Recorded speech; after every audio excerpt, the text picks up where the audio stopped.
Muy buenos días, mi nombre es Javier García Pineda, soy estudiante de Administración Pública Territorial, primer semestre, y junto con mis compañeros Roque Rubén Vélez y Rita Méndez, queremos hacerle una breve reseña histórica del conocimiento científico a través de las diferentes etapas de la vida, ya sea conocimiento antiguo, conocimiento en la Edad Media y el conocimiento moderno. Mi nombre es Roque Rubén Vélez Londoño. Con respecto al tema y para dar una introducción, podríamos decir que el origen del conocimiento ha sido una consecuencia o un resultado de las relaciones entre los seres vivos y la naturaleza, ya que a la medida en que los hombres fueron aprendiendo a hacer cosas para sobrevivir frente a las inclemencias del medio ambiente y a la medida en que lo consiguieron, fueron capaces de introducir un orden o una estructura de clasificación para comprender y explicar lo que ocurría alrededor, para luego actuar en su entorno, manipulando y modificando materiales que tenían a su alcance.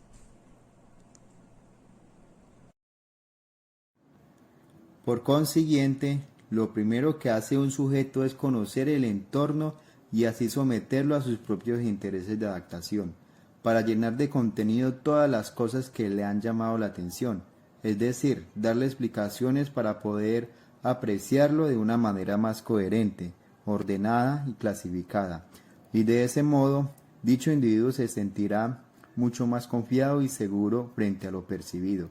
Es por esto que el ejercicio de este conocimiento es buscar una respuesta más tranquilizadora que satisfactoria. Esto con el fin de aprender las cosas del entorno que más le llama la atención, y los conocimientos obtenidos en este proceso son el origen tanto de los mitos como de las ciencias.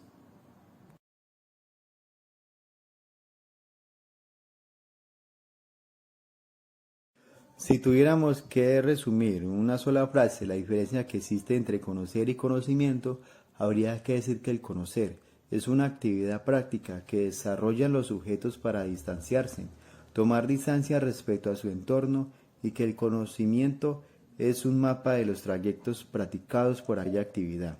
En otras palabras, se empieza a tomar distancia frente al entorno cuando el sujeto es capaz de anticipar un acontecer todavía no presente, como por ejemplo el trueno que sigue el relámpago, y adelantar con éxito una respuesta. En este caso, la respuesta sería taparse los oídos, en virtud de una experiencia similar registrada con anterioridad. Como conclusión, no hay que olvidar que la primera ciencia o los primeros conocimientos científicos que surgieron tienen que ver precisamente con la astronomía, y que también la gran mayoría de los relatos astrológicos y mitológicos, leyendas, epopeyas y odiseas cuentan los orígenes de los tiempos o la escatología de la humanidad. En ambos casos, la ciencia y el mito abordan entidades que se localizan a mucha distancia espacio-temporal del sujeto que conoce. Historia del antiguo pensamiento en Grecia. Para hablar del pensamiento, primero debemos conocer la palabra filosofía. Filosofía significa amor por la sabiduría. ¿Pero por qué nace esta palabra? Pues resulta que en el siglo VI antes de Cristo, antes de este siglo, predominaba en los seres humanos la creencia en el destino a través de dioses inmortales. Con el paso del tiempo, esta tendencia a creer en los mitos y en las religiones no fue suficiente para explicar los fenómenos de la naturaleza. Fue así como en el Asia Menor, en ciudades como Mileto, en el siglo VI, algunos hombres con gran perspicacia y gran talento para la observación y la especulación quisieron dar respuesta a estos fenómenos a través del razonamiento. Uno de sus principales exponentes fue Tales de Mileto. ¿Qué consideraba Tales de Mileto?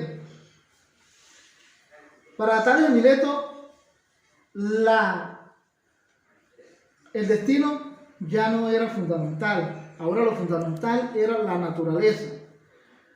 Pero además de la naturaleza, existía una sustancia o un elemento que era el iniciador del mundo, del universo.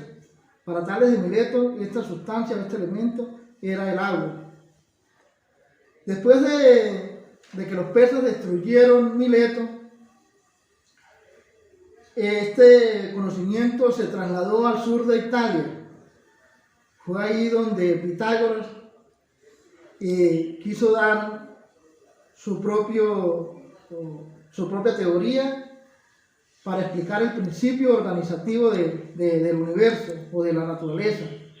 Para él los números eran el principio organizativo de la naturaleza. Después de Pitágoras salen en escena grandes filósofos como Sócrates, Platón y Aristóteles, entre otros. Las teorías de estos grandes filósofos fue importante y transformó totalmente el conocimiento griego. Ahí nace el racionalismo y las ideas, cuyo principal exponente fue Platón. Él consideraba que el orden de la naturaleza es dado por una fuerza exterior, una inteligencia exterior. Aristóteles comparte con él muchas de las ideas, pero considera que esta inteligencia o estas ideas no son algo real, o sea, no se pueden tocar, no existen. Por lo tanto, no puede ser algo exterior. Aristóteles considera que esa inteligencia, esas ideas, es algo interior del ser humano. Otros eventos importantes en la antigua Grecia fue la aparición de algunos movimientos como el sofista y el helenista. Los sofistas consideraban que no había nada mágico en el orden de la naturaleza, que todo existía porque tenía que existir. Los helenistas, para los helenistas crearon los movimientos a través de escuelas. Uno era la escuela moral, donde la finalidad era la felicidad del ser humano. Y por otra parte estaba la escuela religiosa, cuya finalidad era la salvación de las personas o del ser humano. Estos son los datos o los acontecimientos más importantes de la antigua Grecia. El conocimiento en la Edad Media. Para hablar de conocimiento en la Edad Media quisiera dirigirme a dos puntos de la historia. Uno es del siglo V al siglo VII y el otro es la Edad Media escolástica. La Edad Media se fundamenta principalmente en lo que es la filosofía y la religión. Después de la aparición del cristianismo, el cual tuvo gran importancia en el conocimiento, nacieron las nuevas teorías y aparece en escena San Agustín. ¿Quién era San Agustín? Bueno, pues para San Agustín la filosofía era totalmente dependiente de la teología o la fe.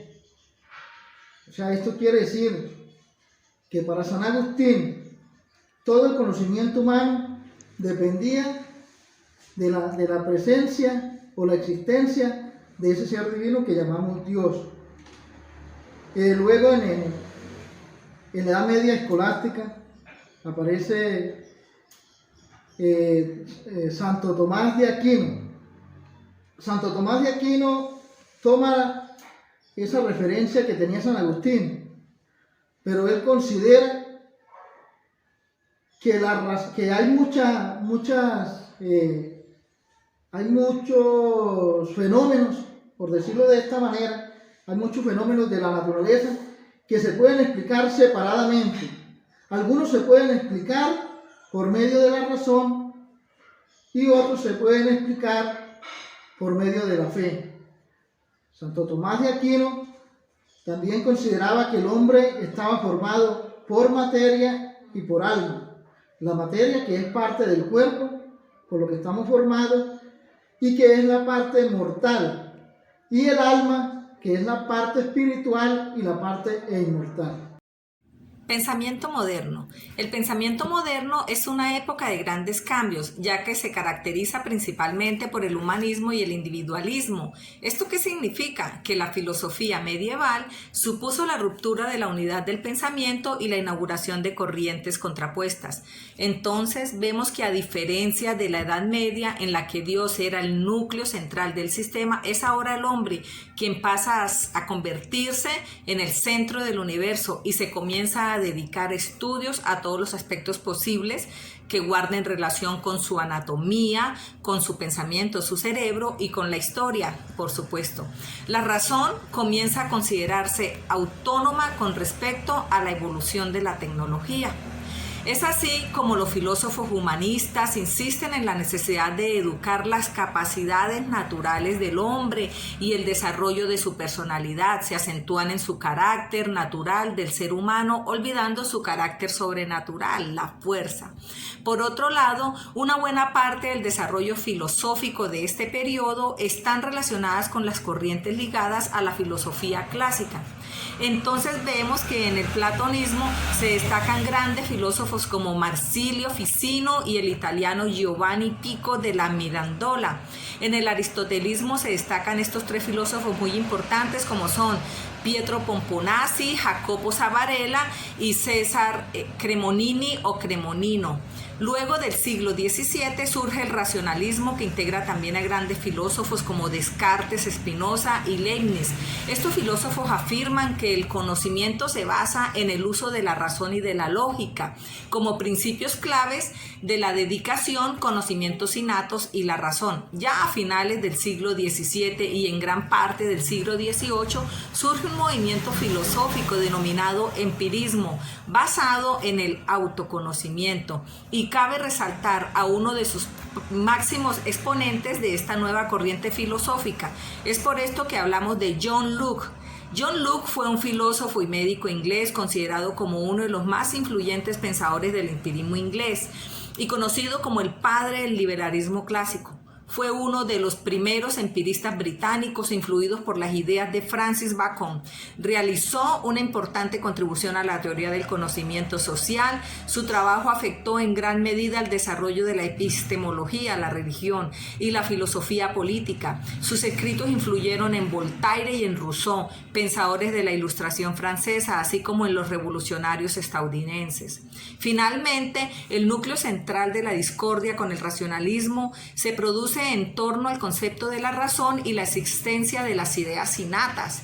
Otros grandes exponentes del empirismo fueron George Berkeley. George Berkeley, también conocido como el obispo Berkeley, fue uno de los filósofos muy influyentes cuyo principal logro fue el desarrollo de la filosofía conocida como idealismo, subjetivismo e inmaterialismo, dado a que negaba la realidad de abstracciones como la sustancia material. Escribió un gran número de obras, entre las que se pueden destacar el Tratado sobre los principios del conocimiento humano y los tres diálogos entre Gilas y Filonus. En 1734 publicó El Analista, una crítica a los fundamentos de la ciencia, que fue muy influyente en el desarrollo de las matemáticas.